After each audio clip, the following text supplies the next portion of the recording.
Bonjour à tous et bienvenue dans cette nouvelle vidéo. Aujourd'hui, vidéo assez intéressante. Je vais vous raconter 6 anecdotes, mais ce ne sera pas comme le fois où vous devez deviner les vraies infos. Aujourd'hui, c'est juste 6 anecdotes croustillantes, juste pour vous. Alors, je suis impatient, on y va. La première anecdote est celle d'un homme qui a gagné plusieurs fois à la loterie. Mais vous allez me dire, Sophie, qu'est-ce que tu dis? Il a juste eu de la chance. Trop de chance tue la chance. Mais attendez, d'accord? Il s'appelait Stéphane Mendel et il a utilisé une méthode mathématique pour gagner à la loterie en achetant tous les billets possibles. Vous qui n'aimez pas les maths là, attendez, vous allez vous en mordre les doigts. Stéphane Mendel a utilisé une méthode appelée système de loterie combinatoire. Il a acheté tous les billets possibles et a garanti une victoire.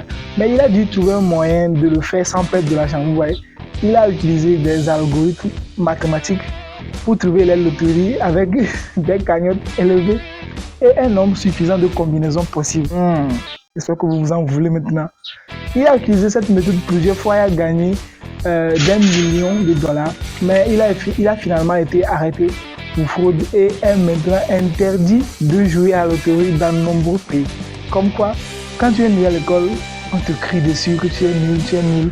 Et quand tu es devenu expert et que tu veux gagner de l'argent avec, on t'interdit ça. Et on te chasse.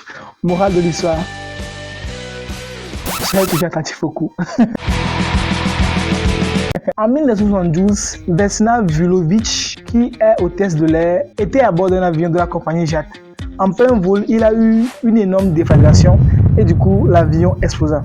Elle a été éjectée de l'avion et a chuté à environ 15 000 pieds d'altitude, c'est-à-dire ça, en mètres, sans parachute bien sûr.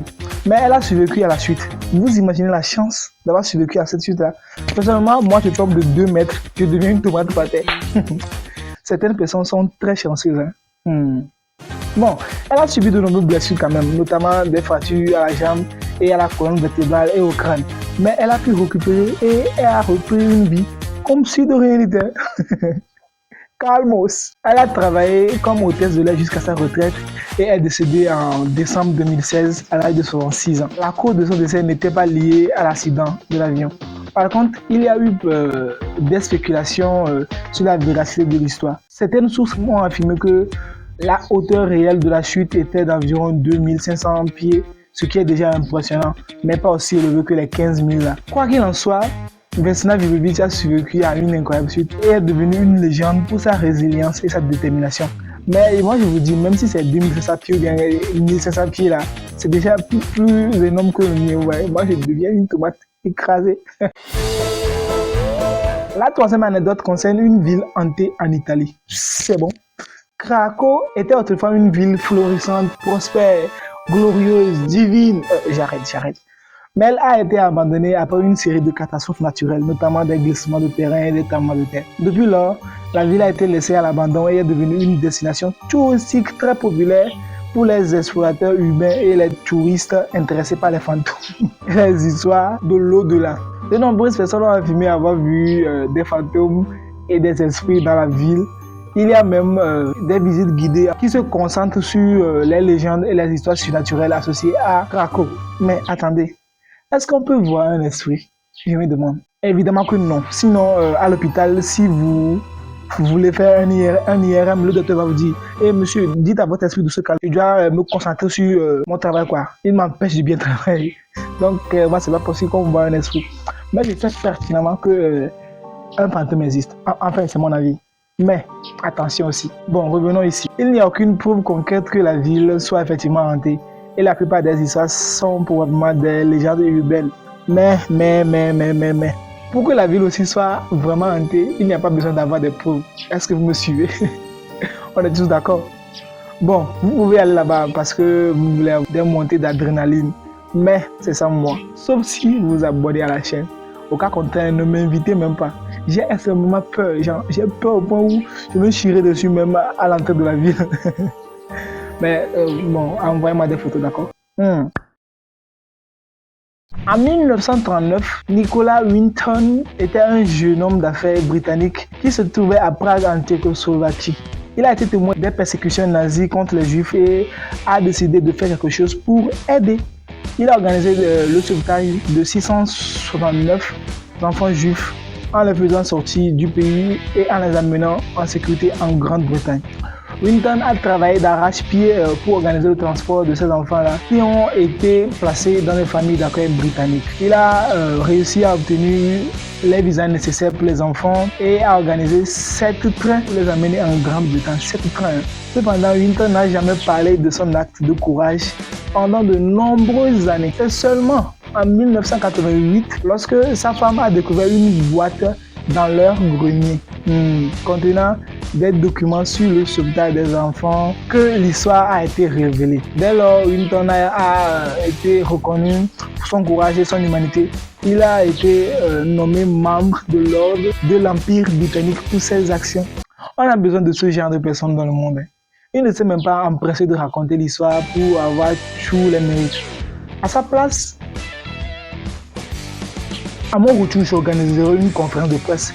Je partirai en tournée pour raconter mon histoire à tous les présidents et je créerai une émission de télé-réalité où je repasserai en boucle toute cette histoire jusqu'à je rentrerai même dans le livre de Guinness World Record. Et lui, non. Vous allez faire quoi, hein? Dites-le moi dans les commentaires. Bravo Winton. Bravo mon héros. Vous savez que pendant les guerres, il y a eu beaucoup de maladies, la plupart bizarres et atypiques. Avez-vous déjà entendu parler de la maladie du sommeil? Sans blague. La maladie du sommeil est également connue sous le nom, je vous lis ça, d'encéphalite léthargique. C'est une maladie rare qui a été observée pour la première fois pendant la Première Guerre mondiale. Mais dans les années 1960, il y a eu une épidémie de la maladie dans une ville américaine appelée Pontiac dans le Michigan. Okay. La maladie a touché des dizaines de personnes dans la ville, les plongeant dans un état de sommeil très profond qui pouvait durer des semaines, voire des mois et même des années. Les médecins ont été incapables de trouver un traitement efficace à cette maladie et de nombreux patients en sont décédés. Aujourd'hui, la cause exacte de cette maladie du sommeil reste inconnue. Bien que des recherches aient été menées pour tenter de comprendre la maladie et de trouver un traitement efficace. C'est rigolo, hein, mais certaines personnes se sont endormies peut-être pendant plus de 20 ans et en sont morts. Bizarre. La dernière anecdote concerne une mystérieuse explosion qui a secoué une ville américaine en 1947. Je ne sais pas, les bombes lâchées par hasard. Bon, cette explosion a détruit de nombreux bâtiments et a été ressentie jusqu'à plusieurs kilomètres de distance.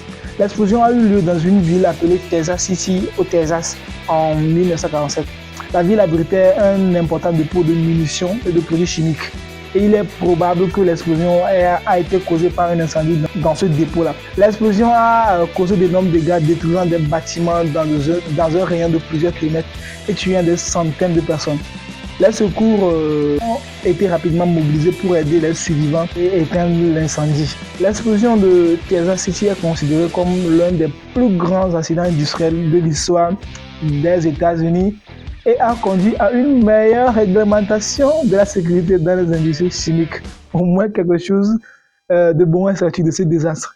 Il faut toujours voir le bon côté des choses. C'est pourquoi j'aime les Américains, quoi. Voilà, j'espère que vous avez apprécié et que vous avez appris quelque chose de nouveau dans cette vidéo. Après tout, sans quoi ce ne serait pas une vidéo éducative. N'oubliez pas de laisser les commentaires, de me dire si vous souhaitez voir davantage de vidéos. Merci d'avoir regardé et à bientôt. Ciao les amis.